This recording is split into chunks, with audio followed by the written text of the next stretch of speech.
doesn't do the same when it's not on wood. Yes, yeah. All right. We're back from closed session. We are now back in open.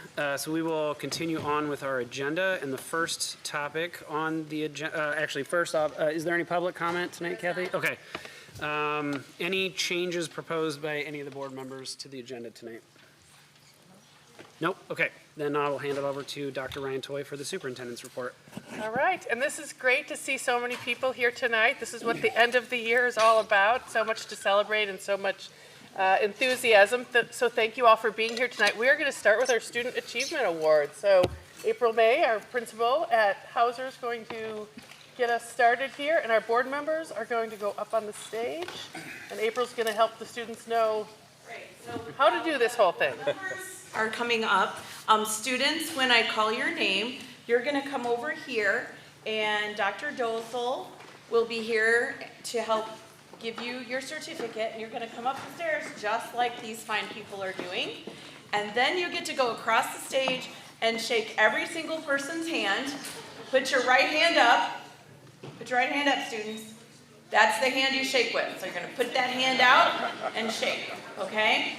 And then you're going to go down the stairs. And then we do know it's a very busy night. We know that you guys are very active students. If you do have somewhere and more activities that you need to get to, we all understand if you need to just walk right out, that is also fine. So thank you to everyone for coming out.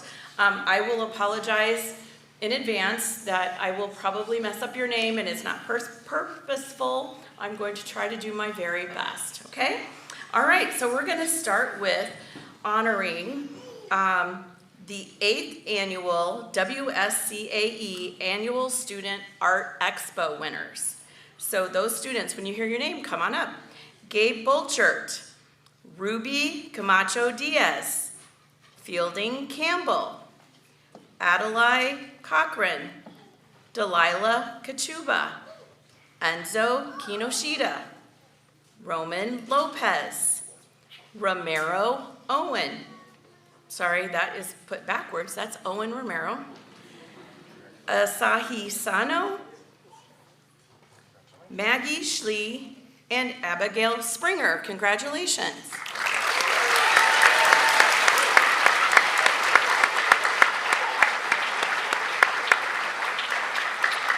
Next, we have the 28th annual AAUW poster contest winners. And this looks like these are all 4th graders from across the district.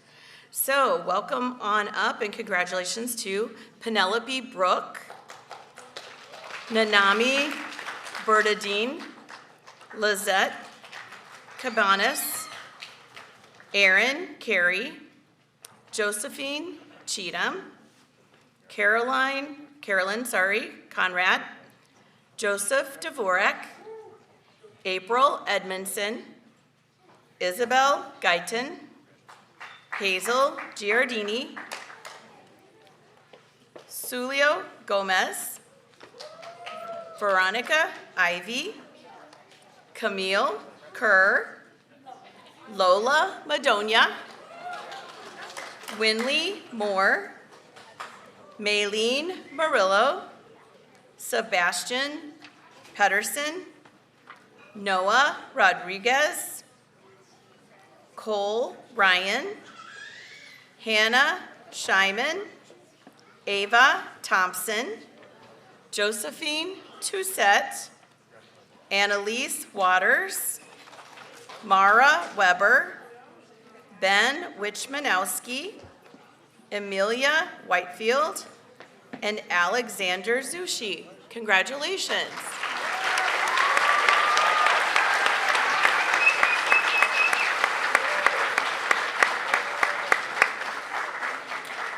Also, students, when you come up, if you'll just tell your name to the ladies here, that would be helpful. All right, next we want to congratulate our 7th grade girls basketball team on winning the Salt Creek Valley Conference champions. So welcome the 7th grade girls basketball team, Iman Ahmad, Sophia Alcala, Adele Alajusis, Charlie Cervantes, Ella DiNicolo, Sam Giacomelli, Judy Gisa, Anna Lorch, Evelyn Mitchell, Felicity Noah Martinez, Gracie Ortiz, Lucy Ortiz, Annalisa Sandorf, and that's the team. Congratulations.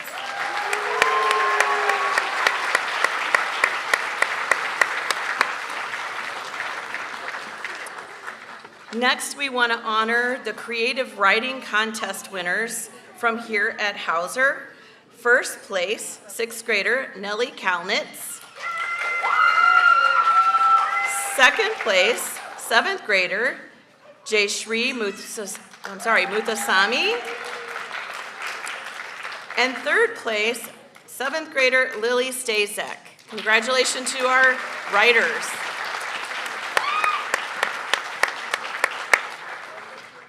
We also have our History B winners from Hauser. First place, 8th grader Dominic Cowell. Second place, 8th grader Camden Truesdale. And third place, 8th grader Graham Brower.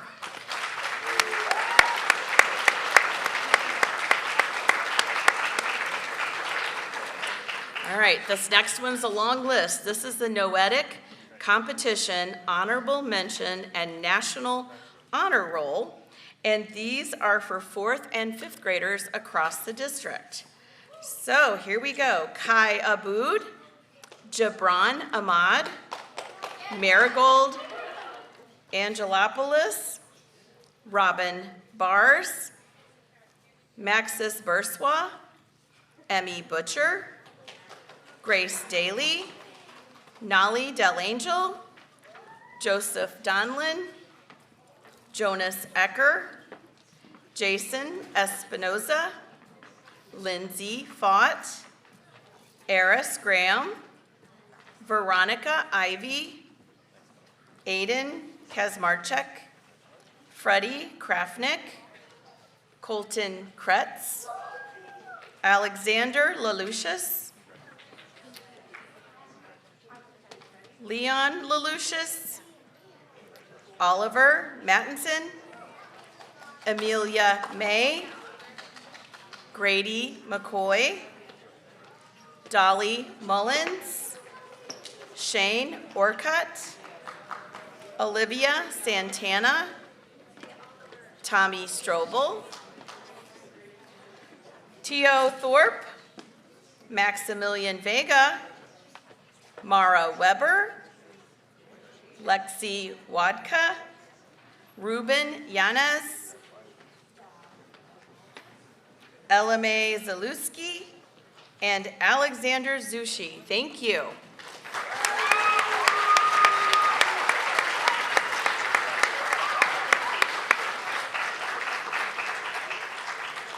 Also honoring some 5th, 6th, and 7th grade students who participated in the WSCAE Brookfield Zoo Science Fair.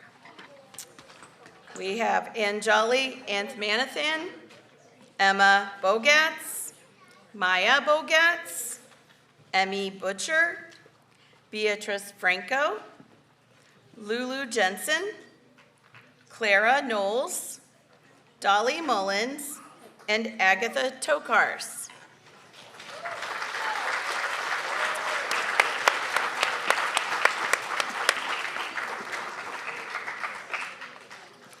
Moving on to our speech and drama team from Hauser, we have got Brooke Bennis, first place, Fielding Campbell, second place, Kaylee Carey, second place, Ronan Sishan, first place, Cameron Semino, second place, Jolina Diaz de Leon, second place, Ollie Favarula, second place, Ayla Gordon, first place, Vejas Graham, first place, Catalina Guillot, first place, Anissa Hernandez, first place, Nellie Kalnitz, second place, Louis Lockwood, second place, Layla Mehmed, first place, Donnell Owens, first place, Isabel Ruiz, second place, McKenna Schwind, first place. Kennedy Surden, first place. Sal Smago, first place. Ruby Walsh, first place. Harper Wilhite, first place. And Ethan Willie, second place. Congratulations to all of our speech and drama.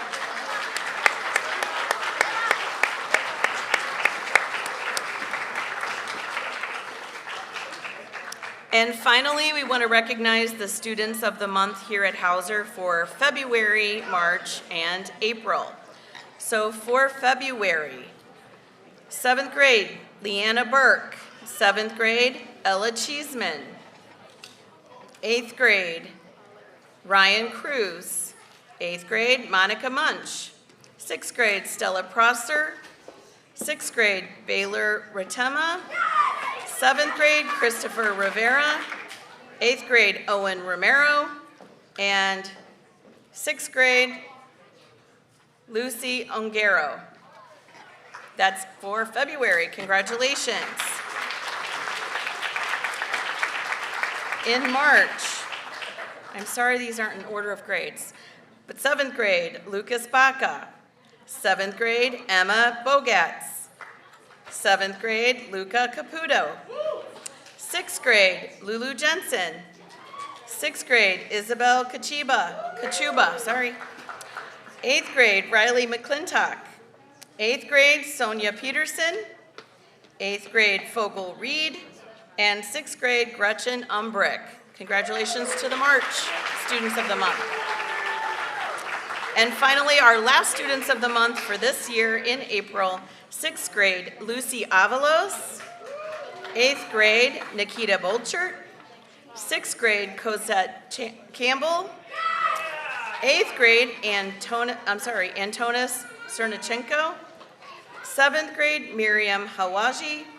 8th grade, Charles Ip. 6th grade, Nayeli Pena.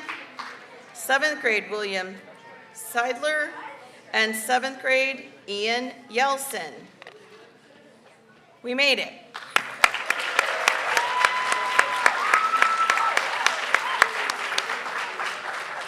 Thank you and congratulations to all of the students.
I have just a couple other appreciations I want to share. Our wonderful music team here in District 96 also once again received the National Association Music Merchants Awards for being one of the best communities for music education. I don't think anybody's here from the music department, but I want to send that congratulations to all of them and thank them for their wonderful work in that area. It also, May has been Teacher Appreciation as well as Nurse Appreciation Month. I should thank all our teachers, and I also want to thank all our PTAs and PTOs for really doing an outstanding job of appreciating our educators this month. So thank you on that.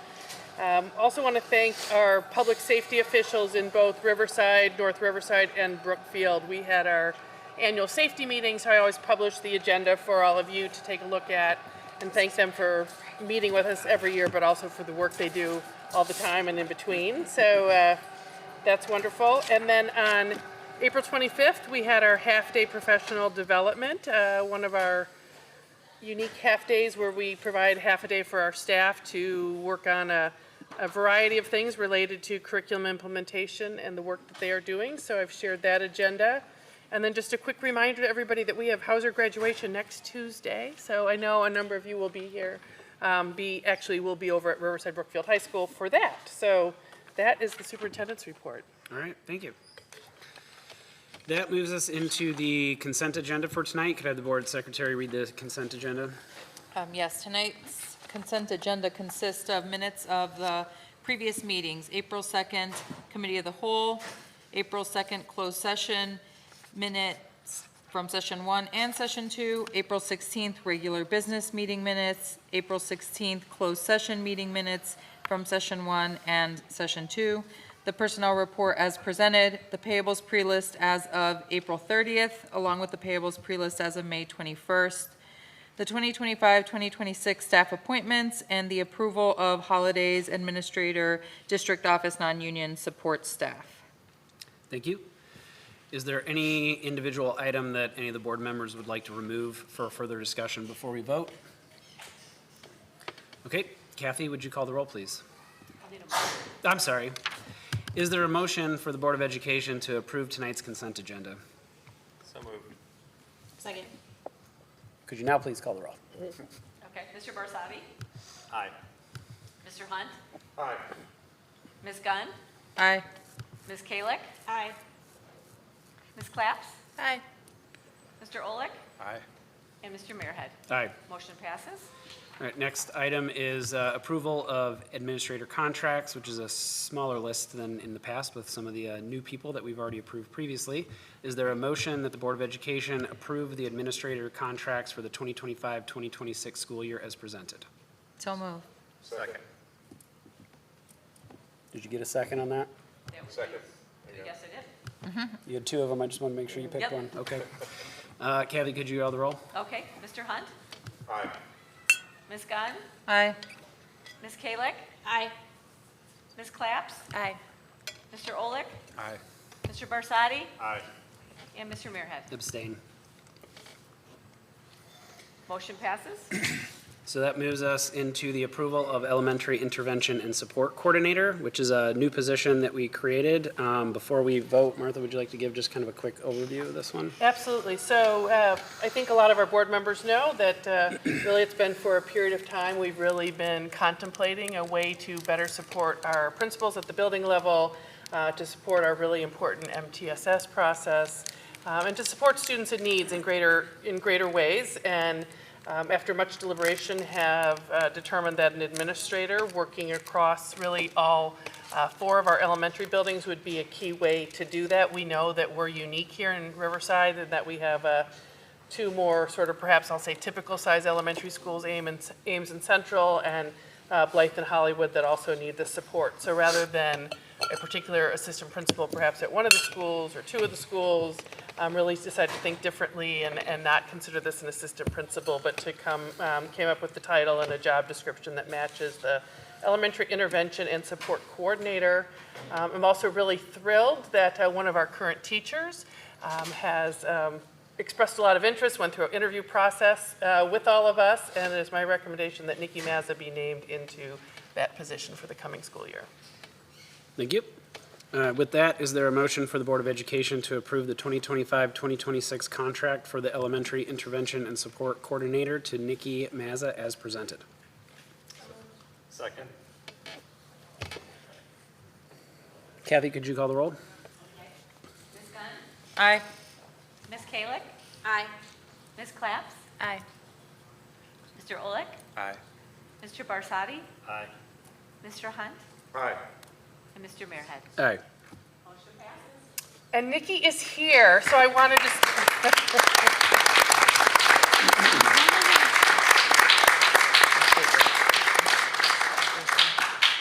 you so much. I absolutely love working in District 96. It feels like home to me, and having this opportunity to support students and staff and fellow administrators really means the world to me.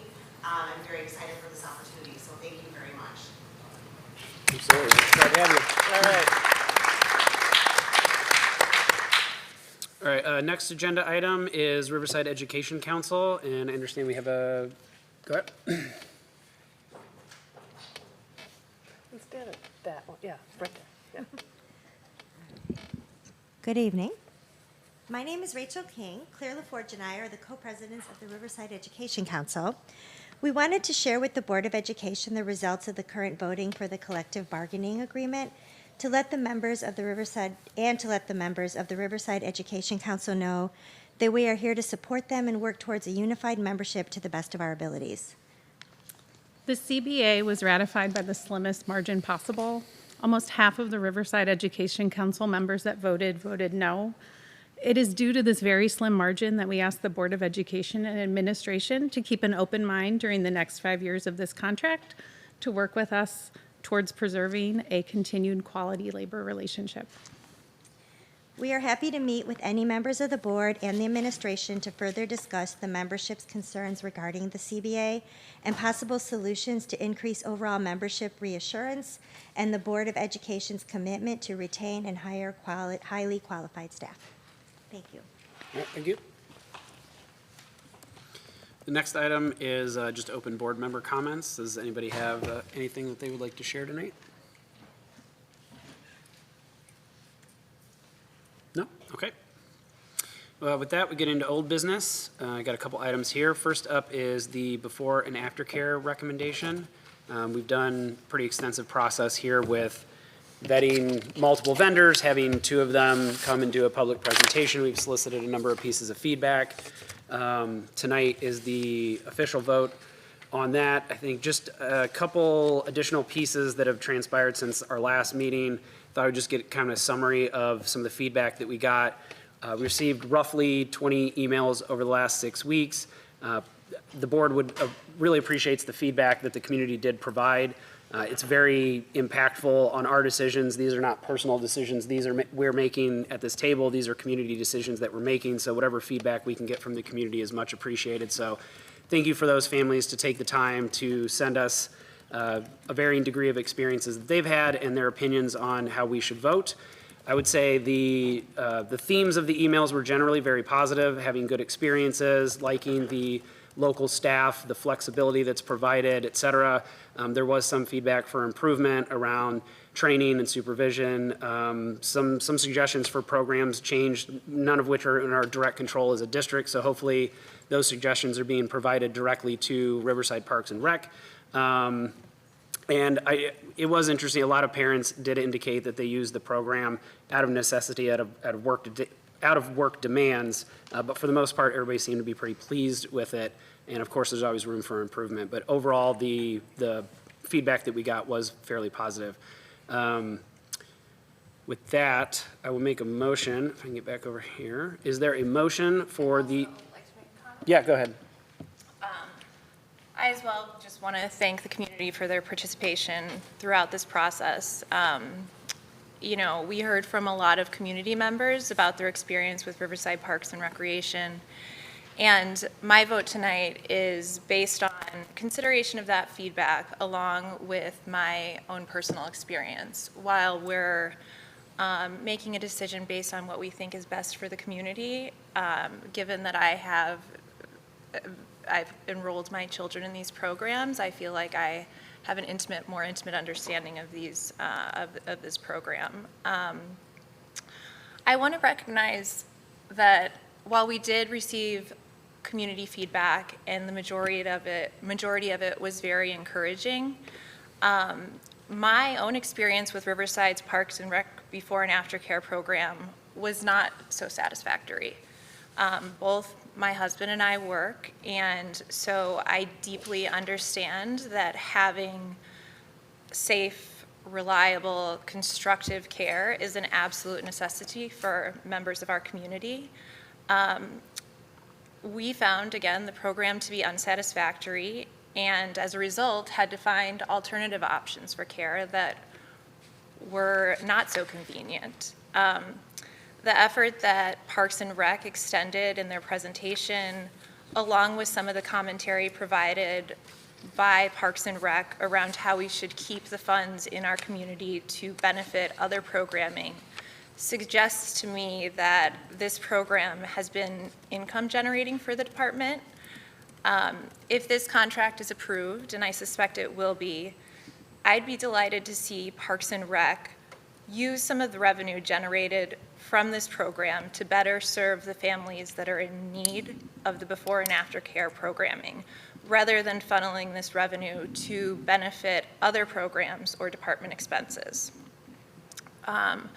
I know that the Parks and Rec Department in Riverside has a lot of passionate, very dedicated people who are capable of pulling off terrific events for our community and capable of running really great programs. So I sincerely believe that this RFP process has encouraged some critical internal review. And I hope that if this contract is approved, that the department will make good on the promises to improve some of the services offered that they put in their presentation.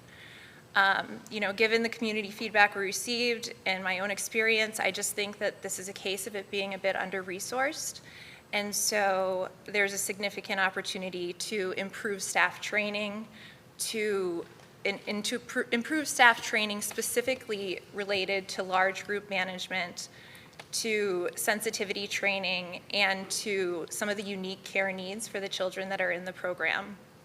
I also believe that there's an opportunity to create more structure in this program and create a more productive and consistently engaging environment for the kids. You know, again, I just want to thank the community who all reached out to us. We did receive a lot of emails, and a lot of those were really helpful in, I think, shaping the board's view on these votes. But you know, regardless of where we end up tonight, I do think that this process, this RFP process, has been constructive again, because it's encouraged us as a board to just consider the role of before and after care and the needs of the community, and also hopefully for Riverside Parks and Rec to do some internal reflection on how they can improve the program.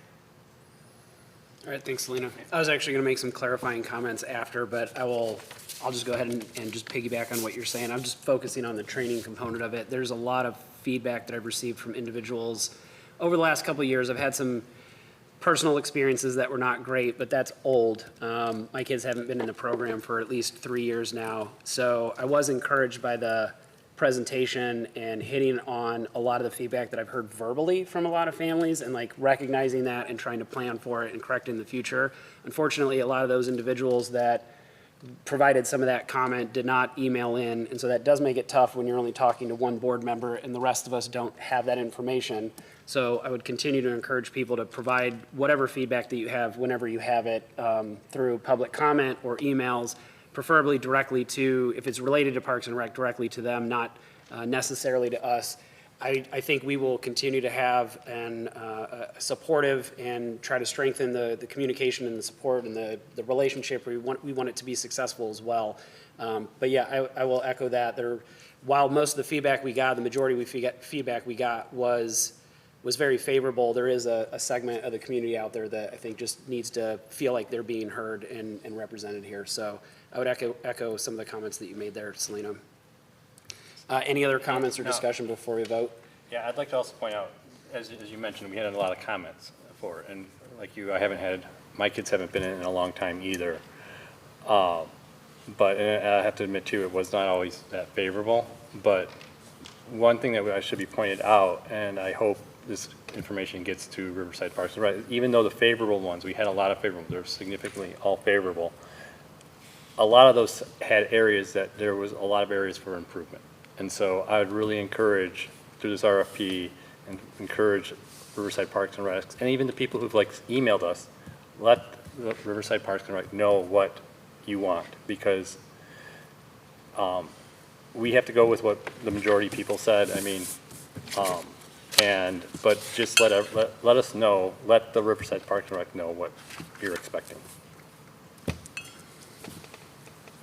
I think the only thing I was going to add was, just in reviewing the language of the IGA, some of the changes and additions that just to provide more kind of oversight that perhaps the district has not previously had. So in here about communication, meeting no less than 3 times per school year. So kind of creating more parameters for ongoing monitoring, accountability, just having a better pulse year round on what is going on. Additional language on staff coverage, the enrichment classes that were sort of promised during the presentation as well, and the pricing tuition free. So all of that reflected in the IGA. provides me with some of the additional reassurances as well that I was looking for out of renewing this. And I'll also say, like, I know you and your team or principals, things like that are always in constant communication, always have been. We'll continue working with that to make sure that we can do whatever we can to support this and make sure this is a successful program for everybody and hopefully continue to improve it so that we can even increase enrollment, quite honestly. So while there is opportunity for improvement here, I don't think any of us are saying that we don't have faith in this. I think it's really just trying to call it out and be supportive of continuous improvement here. Any other comments before we vote? Okay. Is there a motion for the Board of Education to approve Riverside Parks and Recreation as ongoing vendor for the provision of before and after care services at all 4 elementary schools in District 96? Is the final agreement pending still? The final agreement is still Okay. pending legal review. The final agreement is pending legal review with both District 96 and Riverside Village of Riverside. That's it. So moved. Second. Ms. Kayla, you seconded? Yep. Okay. Could you call the roll? Okay. Ms. Claps? No. Mr. Olick? Aye. Mr. Barsadi? Aye. Mr. Hunt? Aye. Ms. Gunn? Aye. Ms. Kalick? Aye. And Mr. Muirhead? Nay. Motion passes. All right, let's see.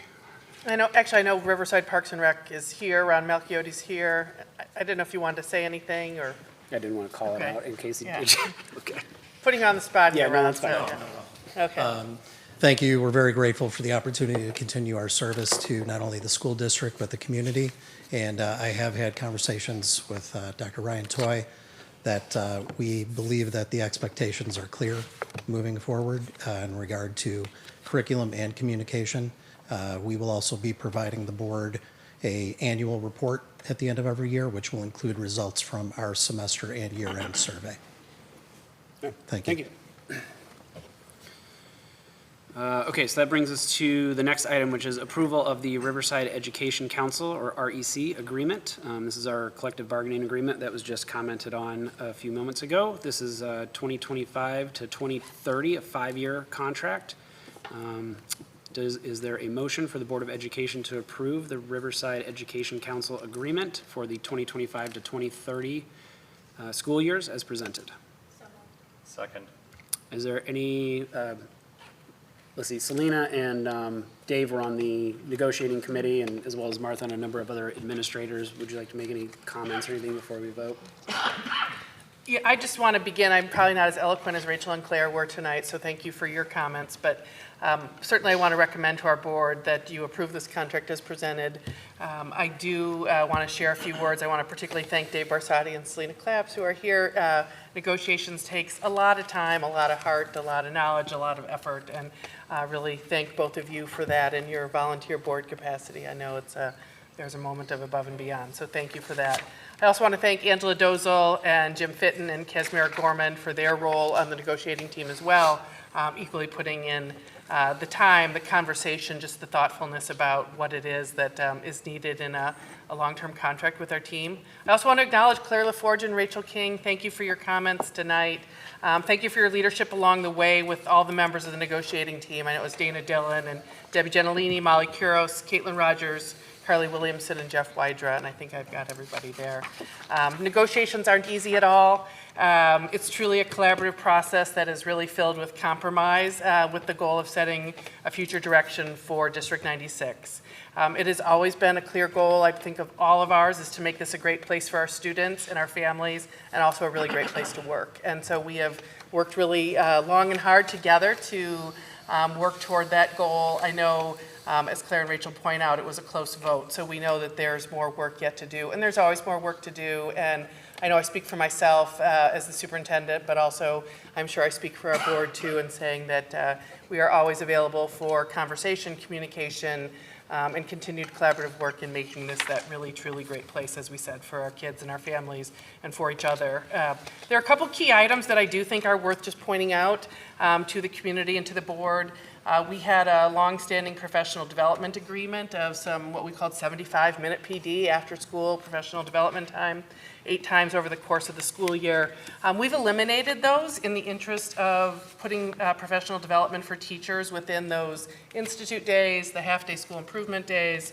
We know that it's a long, hard day for teachers and that having those additional 75 minutes after school really was not the most effective way to deliver that professional development.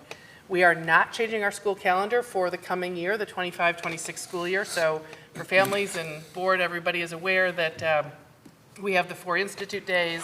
We have 1 half-day professional development.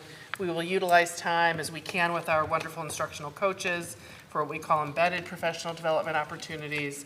And then we'll look at how much more, what we need in terms of increasing that time for teachers to be able to gather together in teams. We have a way of getting substitute coverage and making that work within the school day too, which also certainly has its impact. I do anticipate in future years we're going to take a closer look at our school calendar. It's part of why we went through the RFP process with before and after care to see how we might be able to provide care, social, recreational opportunities for students, but also provide some professional development time for staff. So that was an agreement we made in the contract that if it happened within the contractual day, that we have some flexibility there to think about in the future. We also were able to increase plan time for our elementary teachers by adding the additional PE per week, 30 minutes of PE per week, which was again something that I know the board was very supportive of and felt very important as an opportunity for our students to simply have more PE time for gross motor and movement opportunities. We made some changes to stipends, not a lot of changes, but I think again, just really being able to offer that enhanced opportunity for our students to participate in a lot of co-curriculars, athletics, and for our staff to lead those, and that's really valuable, I know, to all of us. I want to clarify, there was a question about parenting leaves and the use of available sick time. I've reiterated that to staff by email, but also just to share here publicly that staff have the opportunity to use all and any of their available sick time for an appropriately agreed upon FMLA for a parenting leave. Compensation is probably the hardest piece to address. It is always our goal to make sure that our teachers and all of our staff, our support staff, everybody in the REC is absolutely fairly compensated. And I know I don't want to speak for David and Selena and for the board, but it's a careful balance, right? It's a careful dance of making sure that our teachers are absolutely, I don't want to say just teachers, our REC members are fairly compensated. We have always valued being at kind of that, I would say, high average end of compensation, but also being fair to our taxpayers in terms of their commitment to providing this wonderful public education system. So it's our goal to recruit and retain outstanding educators in every class of employees, and I think we've achieved that. I know with some disagreement, certainly that Claire and Rachel have pointed out, and but I really do want to applaud the compromise and the thoughtfulness that went into all of that. So those are my comments about the contract, and I don't know, David or Selena want to say more? Or? No, I guess, I mean, it was a very collaborative process, I have to say. I mean, I felt that it was done well. I appreciate the people on both sides, So I'm glad that we came to an agreement. I'm sorry it was not more unanimously accepted, but I'm glad we were able to come to a mutual agreement. I don't have much to add except thank you all for being here and, as you asked for us to keep an open mind and engage in conversations, please at any time make sure that your members know that the board is available to reach out to us if they think that, constructive conversations can happen to improve the happiness of all of our stakeholders. Yeah, thanks. And I'll just, some of the comments that you just made around the staff too, just goal 3, high quality staff, is we spend a lot of time on that one. So just to call that out, there's a lot of stuff in there and it's very nuanced, but all the closed session stuff we do, it's really with that focus of like, how do we do good for our people to further the organization and all of that. So that public commitment is very much real. So whatever we can do to continue working together is very much heard and appreciated. I already made the motion, correct? Okay. I gotta do this I gotta keep in the same order. I'm gonna screw myself up. Kathy, could you call the roll? Mr. Olek?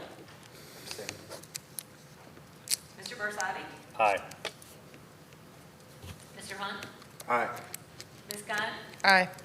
Ms. Kalick? Aye. Ms. Class? Aye. And Mr. Muirhead? Aye. Motion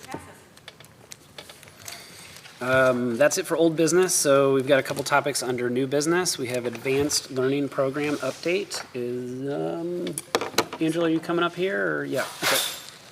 We're not going to give a big presentation, but we realized we are out of board meetings and committee of the whole meetings for the school year, and so we wanted to make sure that there was a brief update on advanced learning, and I certainly anticipate we'll be able to dig in more in the future, but wanted to provide you with an update here in May.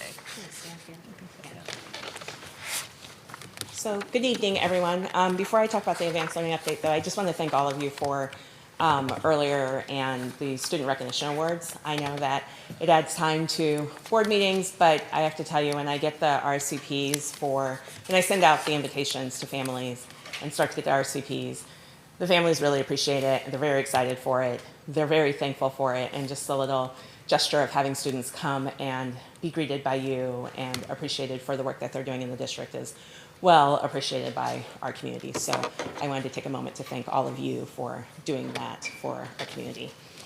As you know, we this year, District 96, engaged with the Northwestern University Center for Talent and Development to conduct a comprehensive review of our advanced learning program.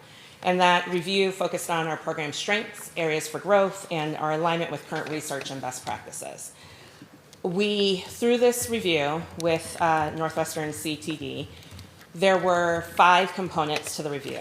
So we had stakeholder surveys that were conducted in the fall, and through those surveys, 913 students participated in the surveys, 205 parents, which represented over 320 students participated in the surveys, and then 72 of our educators participated. From the surveys, focus groups were had so that the consultants from CTD could dig further into certain themes that were addressed in the surveys. And the focus groups were voluntary for our staff members and for parents. And then we had selected some students to participate in the focus groups. So we had 119 students participate. 34 parents participated, both parents of students in the program, as well as parents who do not have students in the program. And then 23 staff and administrators participated. Another component of the process was a data analysis, where data from the 23-24 school year and the 24-25 school year was analyzed. And it was analyzed to assess our performance and demographics of students in and out of the advanced learning program, so that we can see what trends we have in our district for the students, how students are performing across the district, whether they're receiving advanced learning services or not. Data that was included the cognitive abilities tests, the NWA MAP Achievement and Growth Assessment results, and then the Illinois Assessment of Readiness, just to name a few. Classroom observations were completed by the consultants from CTD. They observed 35 classrooms, some advanced learning classrooms, some of our core classrooms. They observed in language arts and in math, as well as in science and social studies too. One of the things that they said is that we have just a high level of student engagement and a high level of academic rigor happening in our classrooms. And so we have a great foundation for continuing to work to build our advanced learning program. And then the CTD conducted a document review. They looked at our online presence, our website information, our state report card data, and demographic information that we had. And they took those 5 components and they put it all together, and they have come up with recommendations based off of best practice research for servicing advanced learning students.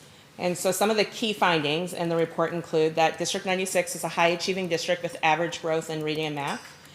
Our current service model for advanced learning blends enrichment and acceleration with strong stakeholder support. Our students in advanced learning programs do show faster growth than their similar peers. Assessment tools at Hauser may not fully capture our growth among our advanced learners. So looking at how are we assessing our students to truly look at the growth that they're showing both in and out of the for the advanced learning program. It was noted that some student groups remain underrepresented in our advanced learning services. So when we think about our strategic plan, this is going to be an area that we're going to want to continue to look at for equity and opportunities. Another key finding is that the needs in ELA and math are comparably diverse. Some of the recommendations for future action are to improve our communication. One of the things that came out of the process is that staff members and parents find that communication about the advanced learning program is, one, hard to come by. Two, when they do come by it, it's not always very clear, including our identification and how students are identified for advanced learning, but that's convoluted and confusing and hard to understand for some of our parents and staff members as well.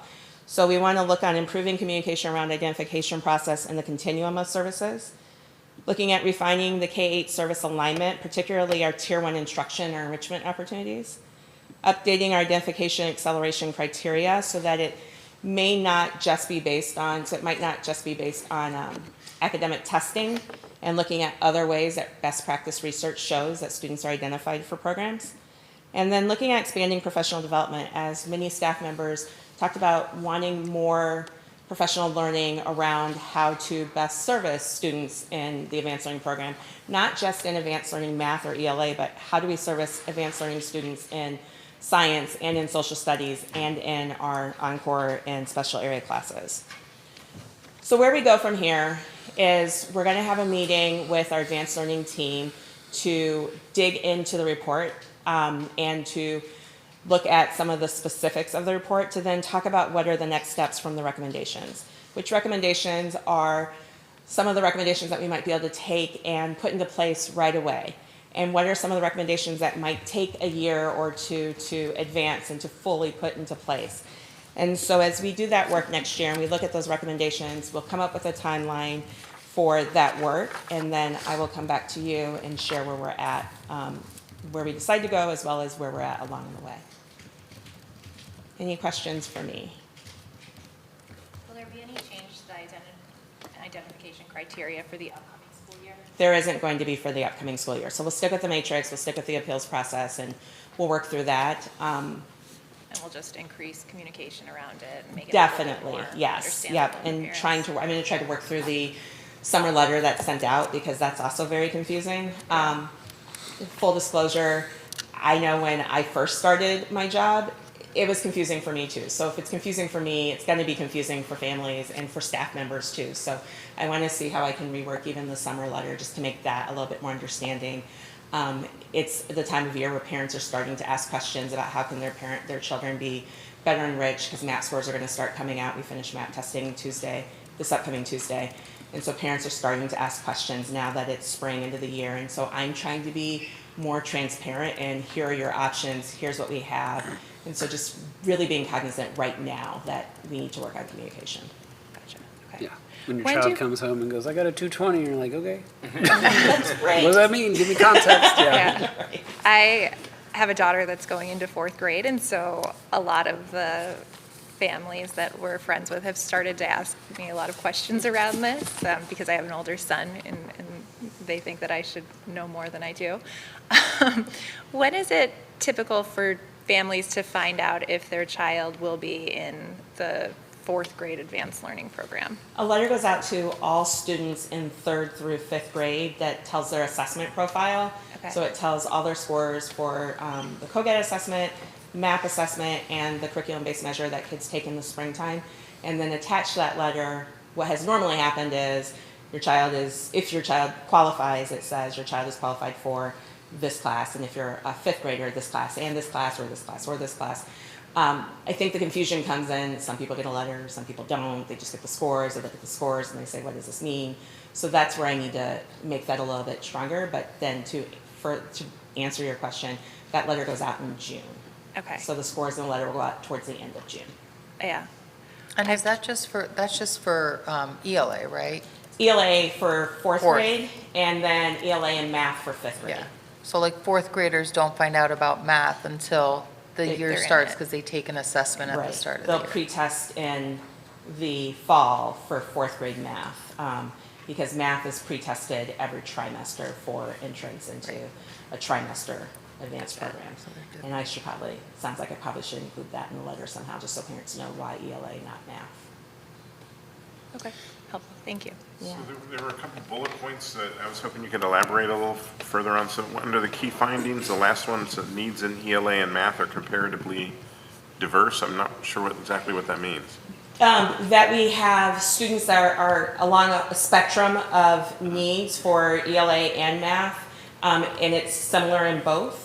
And that spectrum is that we have very, very high performers in ELA and math, as well as students that are high average or average. And so we've just got we've got a diverse amount of needs that we are looking on how we can best meet.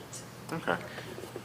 Sorry, one more question from me. As you were, was there any recommendation from these consultants that we should potentially increase the amount of resources that we're putting towards advanced learning, or, based on other school districts that they have evaluated, are we sort of allocating the appropriate amount of resources to these programs? And when you say resources, are you thinking staff? Staffing. Or are you thinking like curricular resources?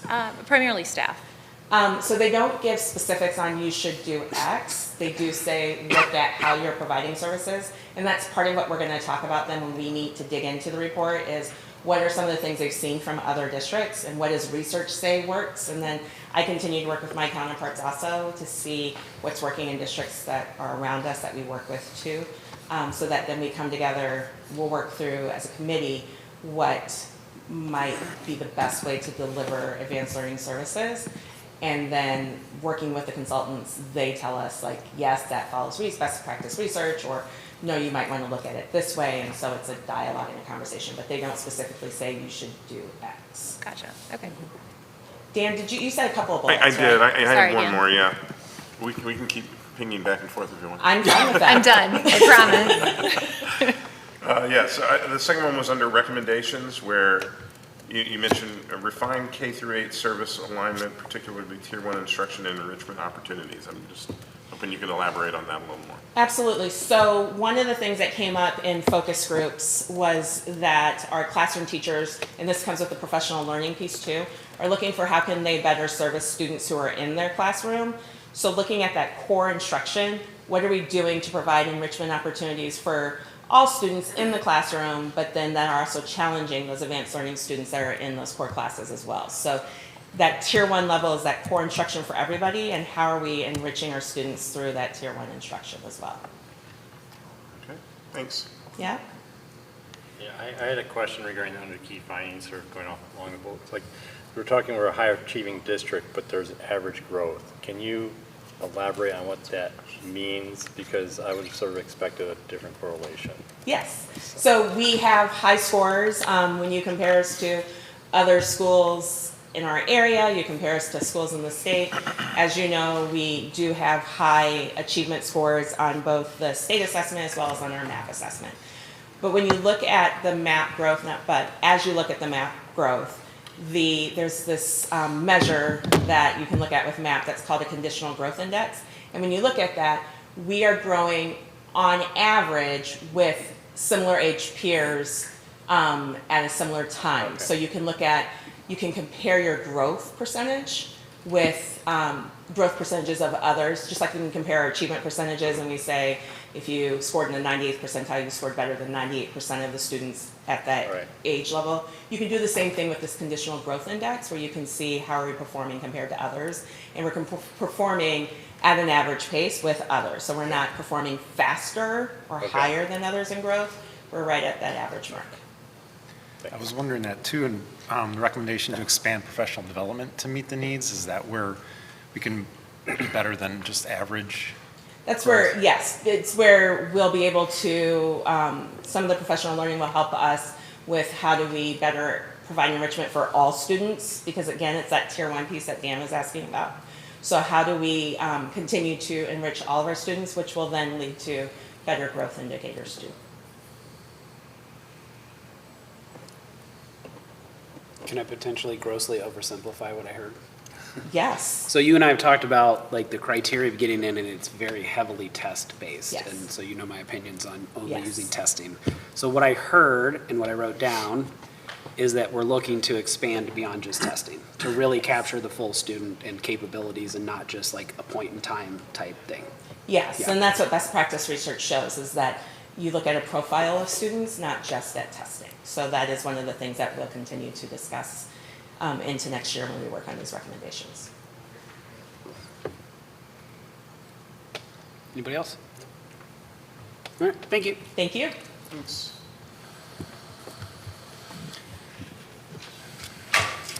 Okay, next up is playgrounds, right? Yeah, Ryan Kelly, the supervisor. Yes, I see our friends in the back there, our famous playground designers.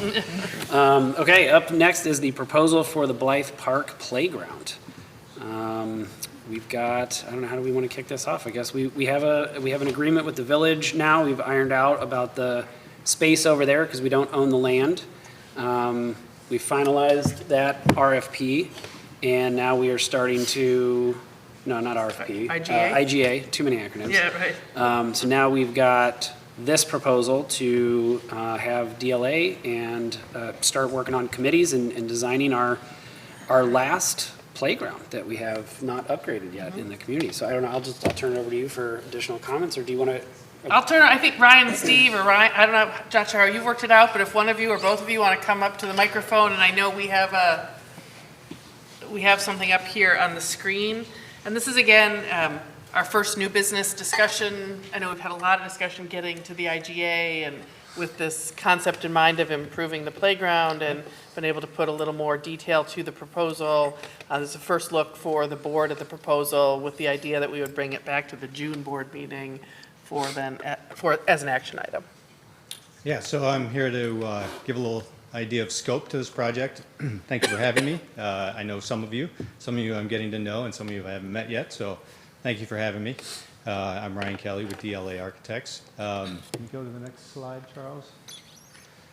So just to give a little bit of idea of scope, you already talked a little bit about the land ownership investigation that has been going on for a while, and the intergovernmental agreement that's come out of that process.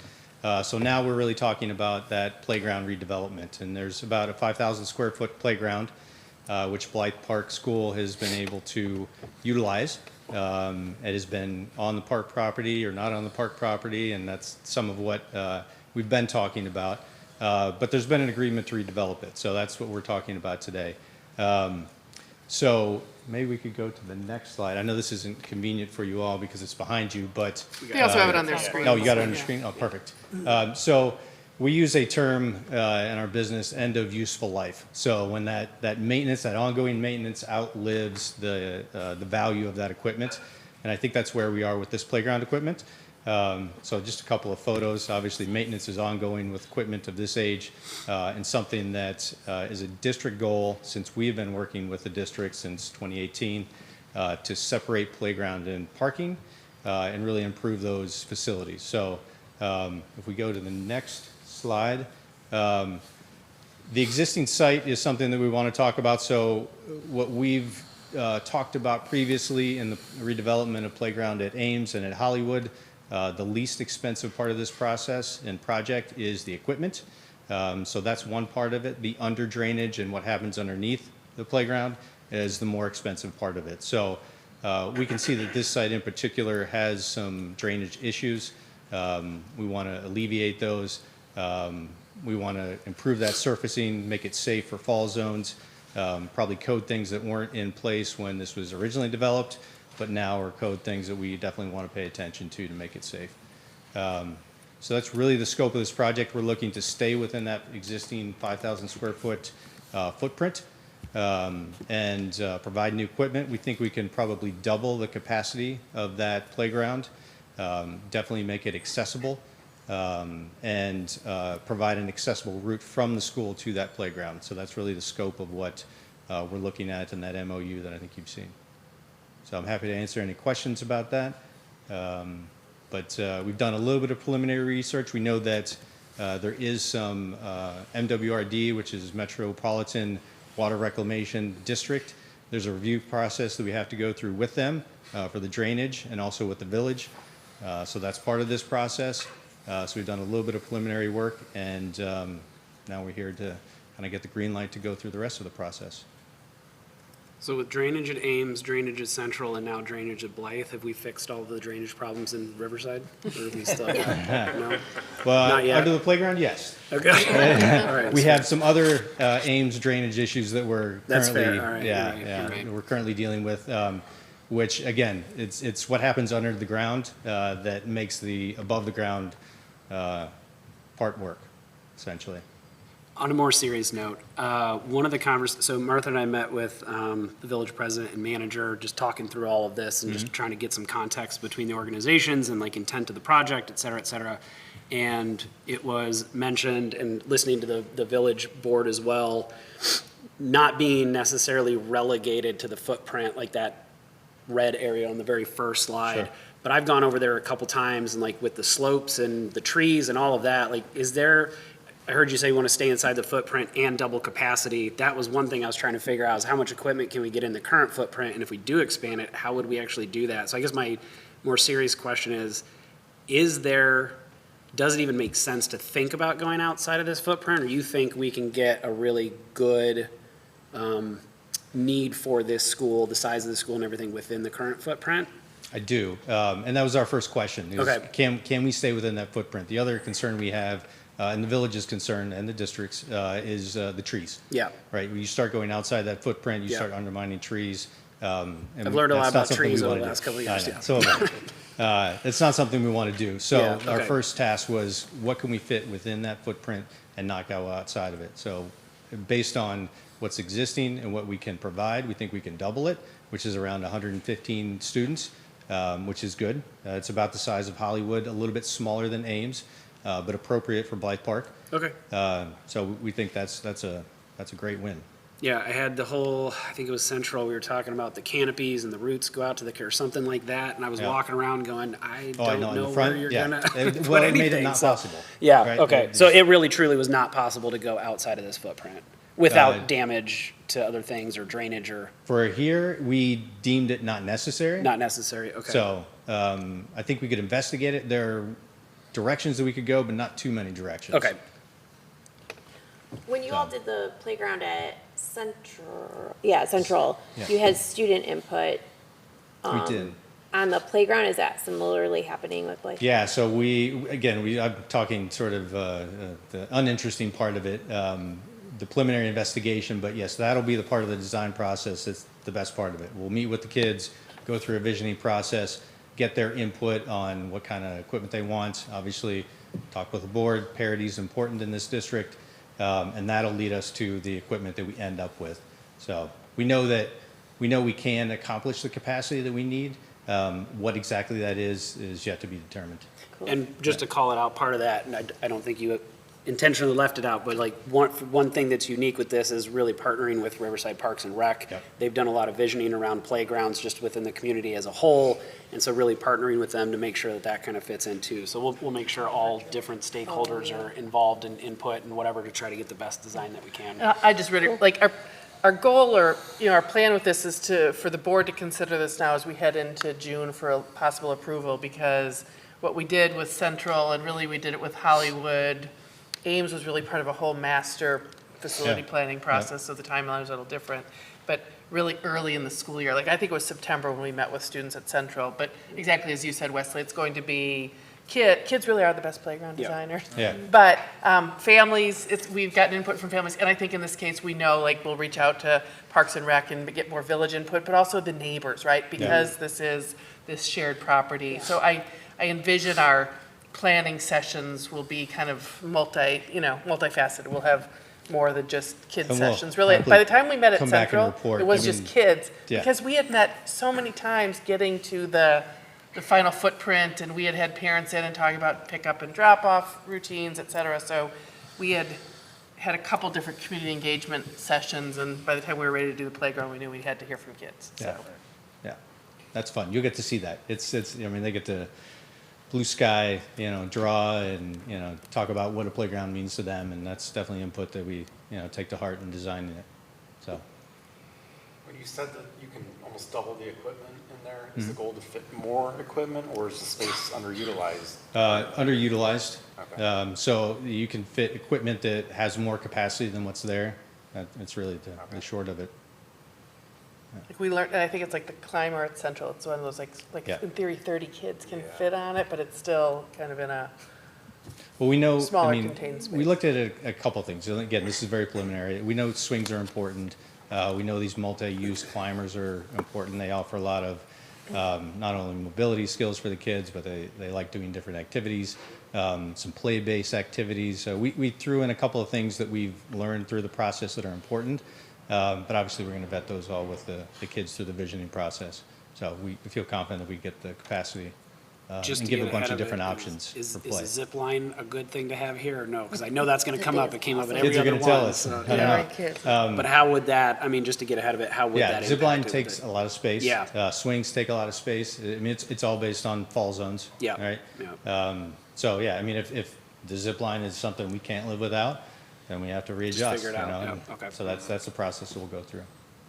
Part of the IGA was the current tennis court, and there's been a lot of conversation around basketball, and I know the village is taking that part on. The way I interpreted our conversations together was it was all going to be together. So is that part of this process of you assisting with any of that, or is that? It is not. No. I mean, we're okay. happy to engage in however that makes sense for the district. Right now, we're focused on the playground and how that serves the school and can serve the community. It seemed like some of that was unclear. Maybe that becomes clear as we get closer to construction. Yeah, and I don't know if that's any clearer today or not, but. I did hear from the village, and I know Ron's here not to put you on the spot, but I did hear from Jessica Francis even just late this afternoon, and it sounds like the basketball court will be on the same footprint of the current tennis court.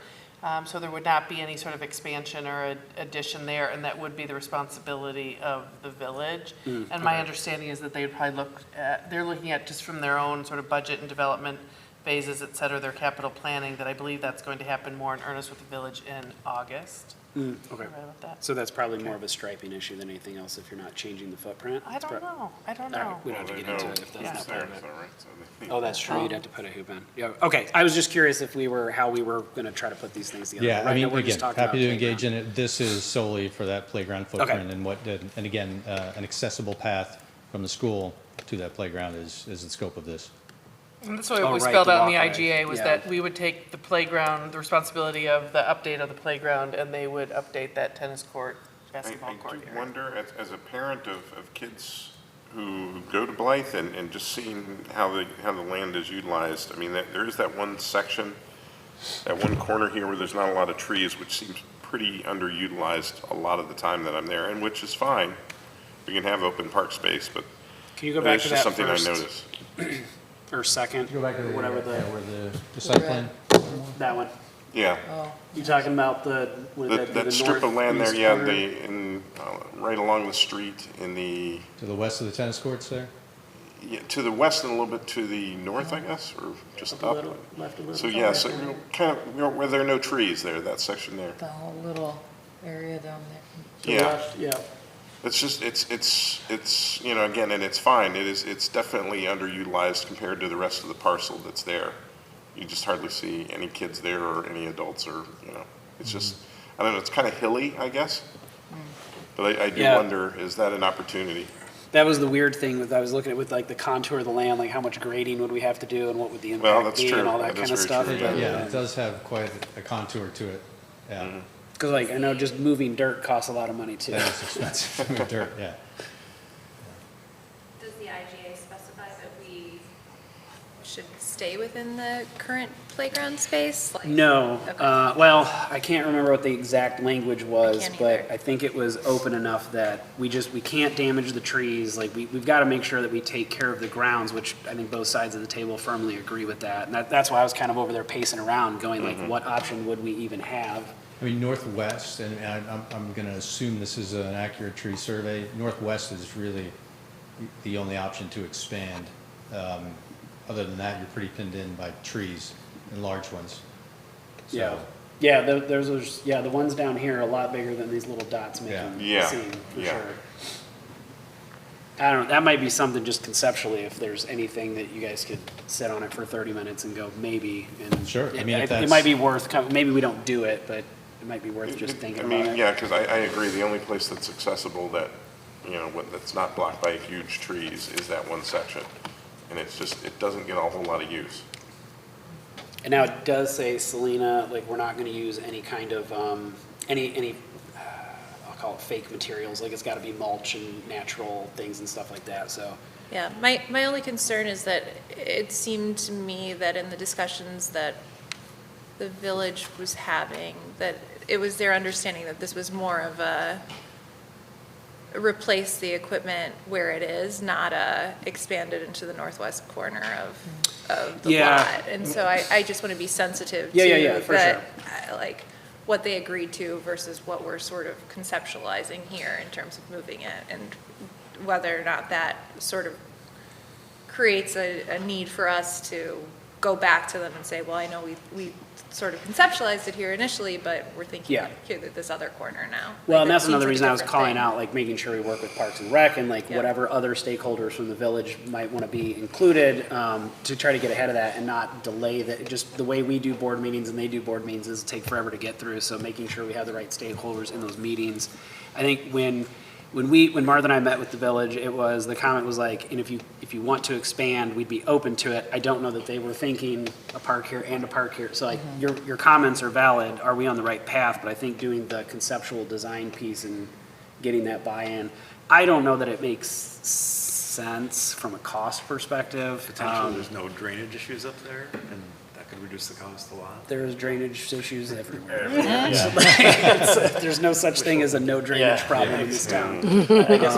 I guess my thing is, I mean, I remember what sort of had Selena's recommendation, like stay within this current footprint. But I guess the thing is, why would you even consider, because that's obviously a bigger area. Why, I mean. Just keeping options open, Dave. But do we want to build more than we need? No, right. And so that's where I think, I guess that's sort of where why I'm I coming started from. with, do you think this is enough value add? I wasn't thinking we could get enough of an expansion in that space, but you seem pretty confident with new equipment. And apprehensive too. Yeah, okay. But, I mean, I think the proximity to the school makes sense. We can improve, I mean, that site has some issues. You know, you can see from that last slide, the elevation, it's lower than the rest. Yeah. We can improve that, we can improve the drainage. I mean, I think in looking at it, it makes more sense there than it would to the northwest. Yeah. Which is the only other available open space. But, I mean, we certainly can investigate other things. And to your point, the village will be in part of that review process, not only from a design standpoint, and as well as the Parks Department, but an engineering standpoint. So, you know, they'll be with us through that process. So it won't be a surprise as to what we're doing. Yeah. As far as recess, do the kids have access to the whole area? Are they confined to the playground at recess time? No, they play in the, Rachel's here, she teaches it, it's the playground, it's the amphitheater area, the grassy area, so they have a lot of grassy play space. Okay. Amphitheaters, like the. They play that area up in, Mr. Hunt, they do. Mhm. They'll play that. They do, yeah, And it's, often the gym teacher will take them over there to have gym class. Mhm. And that kind of, but yeah, they actually enjoy the open grassy space. Yeah, okay. So maybe don't wanna, okay. They really do enjoy it, yeah. That's what I was wondering, because I know in the playground, things are spaced apart, so a lot of running back and forth, but if they can get to the whole, you know, run in the field Yeah. at recess, that's a good thing. I mean, I think what we've heard, and I know this, we haven't done visioning yet with Blythe Park, but at the other schools, that a combination of play, you know, not just the equipment, but hard surface, grass play, you know, quiet areas to sit, you know, benches to read, you know, that's really kind of diverse play environment is what, you know, we've heard that the schools are looking for and the students as well. Yeah, and to your point, Dave, I don't want to create twice as much as what we actually need, but at the same time, I don't want to box ourselves into that, just keeping options open since we're in like high concept type time. Well, we can here, always but- go up into the trees and do like what a go eight Yeah. type thing. Do a big, yeah, Not zip the line stuff between going that, on. yeah. I think, I'm trying to think if I asked this during the Hollywood, but if I did, I forgot the answer. What does disposal of equipment look like? I mean, as we talk about our footprint, like even just also our environmental or carbon, it's reached the end of its life, so there's no reuse or donation, and so is there a way, is it recycled when it's demolished or Yeah, it's a taken great apart? question. This particular equipment, there are companies out there that will donate that equipment to foundations, to different countries, to, you know, neighborhoods in need.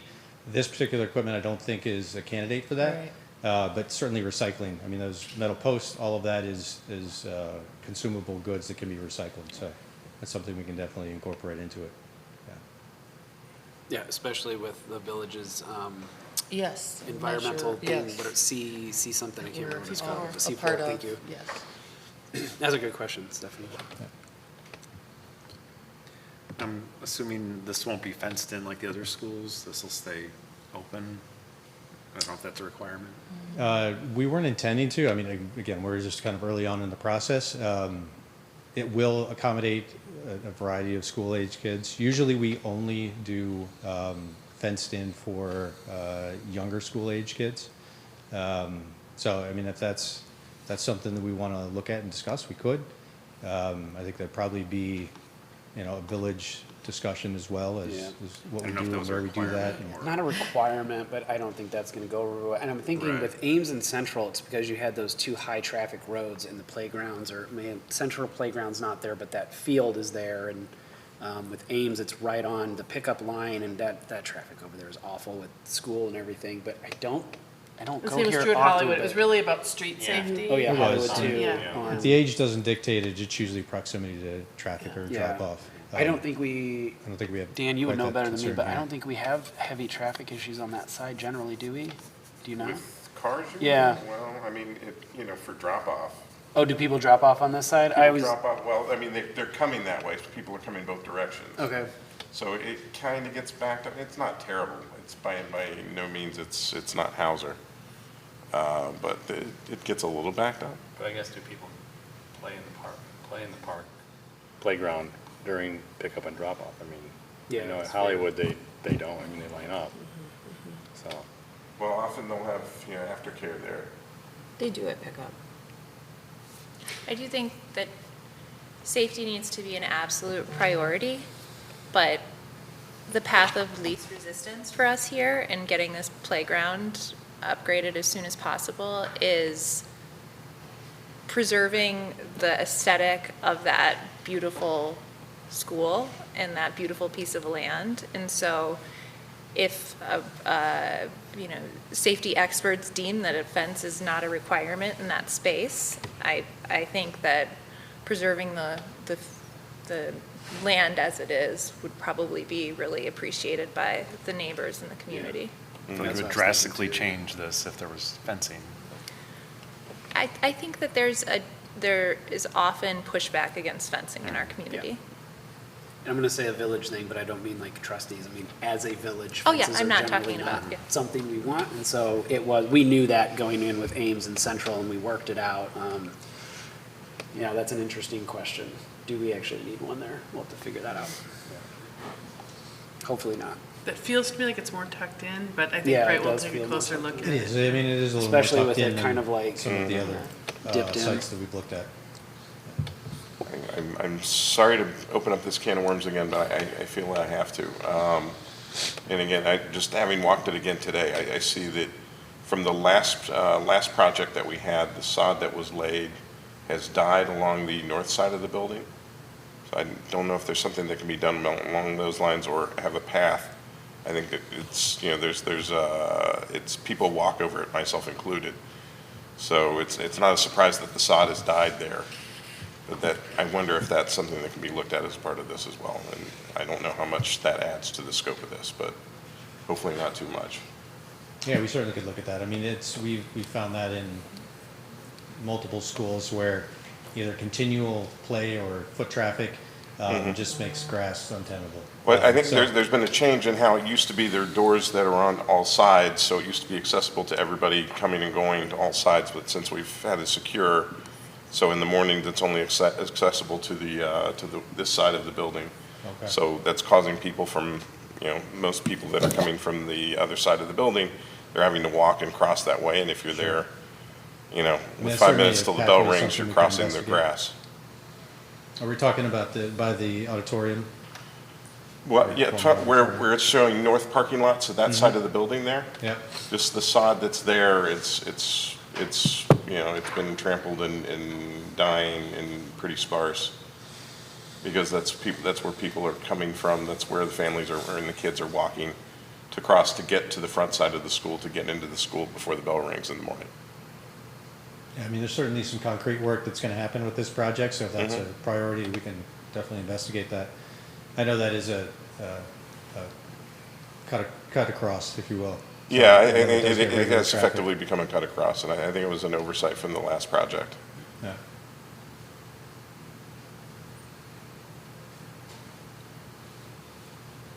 All right. No action tonight. It's Right. first conversation, so we'll, I think I heard you say we'll put this back on for June. June. And that would be for the proposal to have them, like, approve the money to have them start the design and Right, everything, right. right? Yeah, so, Yeah, and just to clarify, the proposal is for the visioning, the design, construction documents to take that out to bid, and then construction administration through the completion of the project, through construction. and you guys have a roughly $560,000 estimate of total cost on this one? Yeah, we worked with Vistara Construction to do, or they provided our cost estimate, and we feel that with our civil engineer and our playground consultant, that that's pretty on target. How much of that is drainage? More than you want to know. I can tell you the numbers, but it, 70%? Oh, that high? I was gonna go 60, but okay, all right. Maybe 60. Any other questions? Thank you, Ryan. Good to see you. Thank you. Thanks, Ryan. Last thing, Facility Advisory Committee. That's also an item we usually put on a committee of the whole agenda, but we had a meeting this week, was it Monday? Matt, now as facilities chair, and Selena as finance chair, are our two board members, and just wanted to share the agenda. So I don't know if there's any particular comments, but wanted to provide that for everybody. No particular comments, but just as a general reminder, we've said it a couple times, but it never hurts repeating it. Summer maintenance projects is the one thing coming up, so low roof work at Hollywood, just one section of the Hollywood house, the tuck pointing at Hauser and Central, that'll be a bigger project that people will notice. Ames boiler, nobody's probably gonna know that even happened. They'll sneak in, sneak out with a giant boiler. And fixing the 4-square thing over here, which had a, I don't know, poor installation or didn't set right, or I don't really know what the issue is, but tearing that out and putting a new one in for that. The Ames grassy area considerations, is that just, are we trying to figure out what to do with that? Yeah, it's just too wet and Yeah. too heavily used for the grass to grow. You know, I know we fenced it off for a really long period of time. The grass grew in and it sort of immediately got trampled back down. And so unfortunately, the fix on that would probably be to put in more drainage. Yeah. And then maybe potentially wood chips and not even try to have grass in that area. Chips. I mean, I So know Jim this is looking at that, right? Yeah. The Ames grassy area, we're getting different price estimates on different ways to fix and improve that. It's also a heavily used area, like we kind of Right. thought, is it just maybe not that important? You know, principal, has reminded us that it's very important. That is where, when we talk about how kids like to have playground and hard surface and an area to play, like, football or kickball or one of those games. So that's what that area at Ames is used for. I mean, I know this was a hot topic with Central, and it's kind of a contentious thing in town, but I mean, it's hidden. Can we contemplate turf or something that is not gonna be, I don't really personally, I don't like the idea of mulch, that's hard to, can't play kickball in mulch. But I don't know, that's an interesting one, so. I think know we that's brought gonna be that hard. up, and I, at least at the time, and this was the other members of the Facility Advisory Committee, David. And we thought that probably wouldn't go over well. It was discussed, and Wouldn't go over well, or is it too costly it would not be well accepted by? the community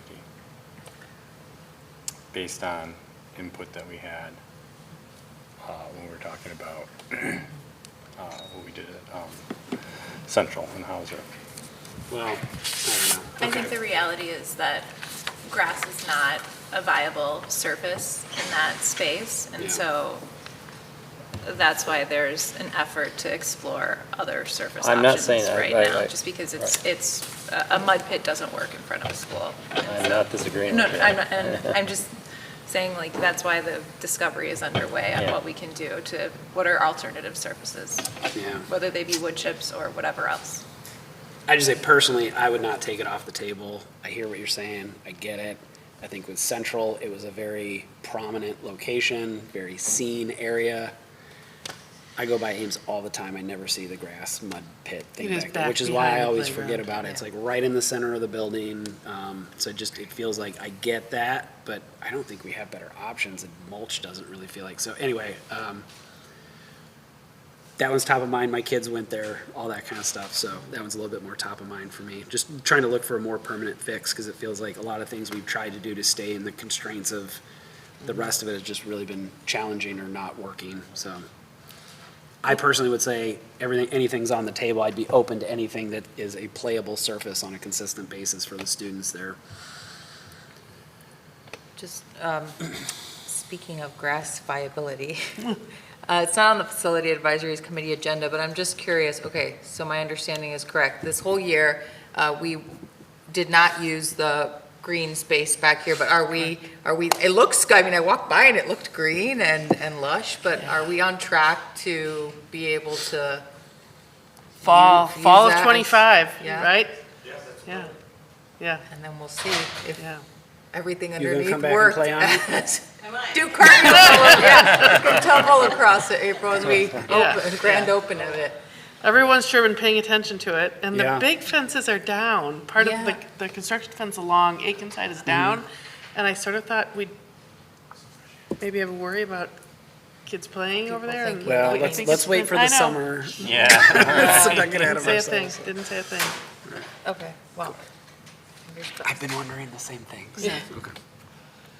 All right, that's our last item. Any other questions or comments on that topic? All right, we did slide a couple of generally cow things in here just Yeah. because of timing, like you said, Dr. Rantoy, but, okay, nobody's left, so I'm guessing there's no other public comment. Future meeting dates will be June 4th. That will be a fully closed session with our IASB rep for a board self-assessment at 6 PM at the Ames Library. June 18th, we'll have a regular business meeting at 7 PM here at Hauser, down in the Learning Resource Center. Our first Wednesday falls on July 2nd this year, so that one's canceled due to the holidays, and then we will meet again on July 16th for a regular business meeting at 7 PM in Hauser Resource Learning Center. August 6th, Committee of the Whole at Blythe, and then August 20th, a regular business meeting here at Hauser at 7 PM. And with that, this meeting is Anyone need a adjourned. motion to go into closed session? Oh, right, Yeah. that's right. We did not finish our conversation in closed session. So is there a motion to return to closed session for the reason of any matter involving an individual student? So moved. Second. Kathy, can you call the roll? Okay. Ms. Gunn? Aye. Ms. Kalick? Aye. Ms. Claps? Aye. Mr. Olick? Aye. Mr. Barsadi? Aye. Mr. Hunt? Aye. And Mr. Meredith? Aye. And there will be no voting activity after this. We will just end the meeting.